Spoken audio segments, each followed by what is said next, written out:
Welcome to the Josefa Salinas Show. The unique thing about this television show, it's local. Yep, we're going to be covering local things going on right here in Southern California. So yeah, we'll, occasionally hit those national things and maybe a little political thing here and there. But we're really going to focus on who is LA? Who are we? Who are the people in LA? What do we do? Where do we go? Where do we shop? How do we have fun? What bothers us? That's all going to be found right here on the Josefa Salinas Show. With me today, a dear friend and someone who I have had the pleasure of working with. We worked for 14 years together? More than that, probably, but we'll take 14. Yeah, I think it was 14 years. We were together in radio. We're not even going to mention the name of the station. But Renee Taylor, currently on KEARTH 101. And she is with me today. Welcome, my friend. Thank you. So happy to be here on your show. Yeah, Thank you. Is so good. We're in the new year. We got a lot of new things going on. This was a bucket list item for me to do a talk show.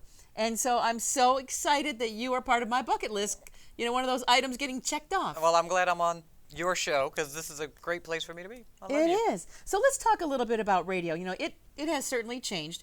But let's wind back the hands of time a little bit. And how did Renee even get into radio? I actually studied in photography, and I was like, okay, I don't think I'm going to make a whole lot of money taking pictures back then when I wanted to make a lot of money. And then kind of funneled my way into radio and started doing it in San Francisco and the Bay Area, and eventually worked my way to Los Angeles. I got down here in 2001 and have been doing it in LA ever since.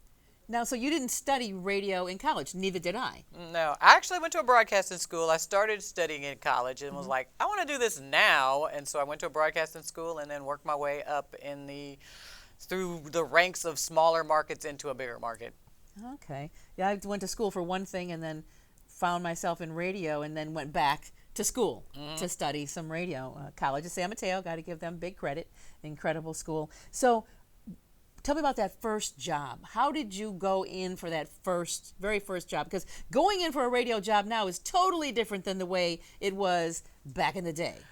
Fortunately, now I could say I get in on who I know. Back then, I had to put together a tape, kind of segments of what I sounded like on the radio, send it across the country to everybody, and finally somebody in Nevada said, oh, okay, you sound pretty good, we'll take you in. And so that kind of is where it all started. You got to get that first job to start getting the experience and the feel of actually being on the radio and develop your personality and who you're going to be. And so I think I did that for about 7 years in Nevada before I was like, oh, I think this is kind of my career. Maybe I should try to move up and do it somewhere else. And so I worked my way from Nevada back to California, San Jose, and then into San Francisco. And radio is by market size, and so San Francisco being the 4th largest market.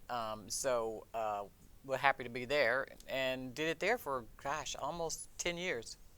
Now, a lot of people say that there's a massive difference between Northern California and Southern California. Oh, yeah. So, experiencing listeners and those things, tell me a little bit about what you see as the difference between Northern California and Southern California.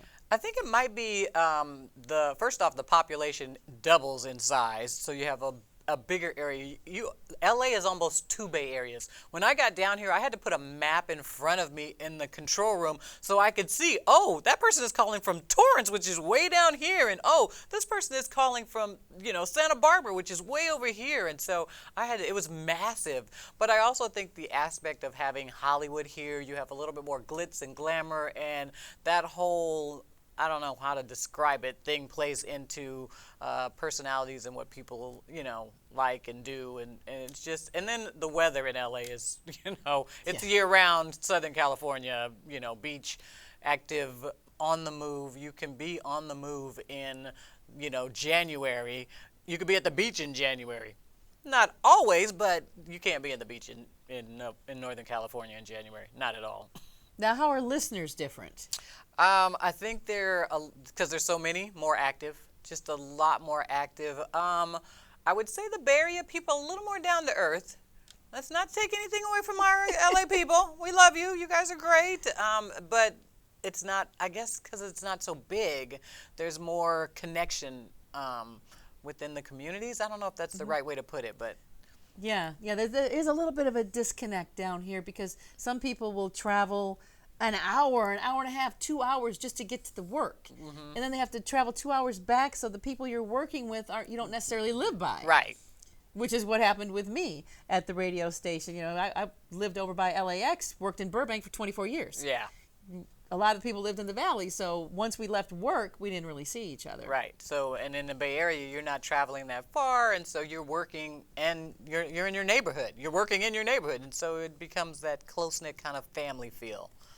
Now, talking about a family feel, I know that radio used to really feel like a family. How does it feel now to you? I think because there's more of a corporate feel to radio. Back then, there were more owners, and it was more, the landscape was bigger, and so now that has kind of brought that down. They're using less people to do more. I think that's wrong. More people to do less fields. Is that what I'm trying to say? No, it's less people, more fields. Right. Because we're definitely on more radio stations at one time. That's what I'm trying to say. Yeah, I'm like, okay, we're covering more ground, but there's few of us. Right. And so that kind of narrows it down. And then social media plays into it, whereas we used to go out on the streets all the time. We'd be out there. You'd do your shift, and then you'd go into somebody's neighborhood, and Right. you'd hang out. And so now there's a social media aspect. They don't have to necessarily do that so much because you can reach your audience at their desk, where they're at with different things. And so I think that changes the kind of feel of being out in the community as much, whereas before that's how we got people connected. We didn't have social media. So do you think that social media connection has helped radio, or has it taken a little bit of the personal out of it? I want to say it took a little bit. For me, it does, but I try to connect as much as I can on the phones or just being out. And yeah, it does take, I think, a little bit away because you're not one-on-one. It's, and people can be on the other side of a computer doing anything, saying anything, looking like anything. One-on-one, you get a genuine feel and look and sincerity from people. All right. So where do you think radio stands today? Because I know there's a big talk about, radio's a dying breed. It's never, it's going to go away and be replaced by social media. Can radio ever be replaced? Never. Radio will never, ever go away because you can always jump in your car and listen to radio. You can always buy a radio, and radio's adjusted. We've come up with apps. We've found a way you can listen at your desk through your computer. So I think radio's not going anywhere. And we've continued to learn how to evolve and to be embraced with social media and everything that's going on. Well, I hope that you will stick around because there's so much that the audience wants to know about you. Where Renee has been, the trials and tribulations she has been through, this is a story you're going to want to hear right here on the Josefa Salinas Show. Stay with us.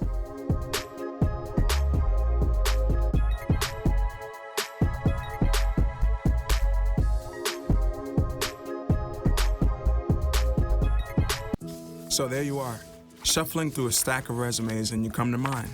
This is it, first impression, my way in. But can my resume show you how I truly stand out? Like that I was studying, going to night school while working 2 jobs just to help my parents pay for groceries. Or being the first one to always step up. No, that's something you just can't put on paper. Look beyond the resume and discover new ways to develop great talent that is dedicated, hardworking, and determined like me.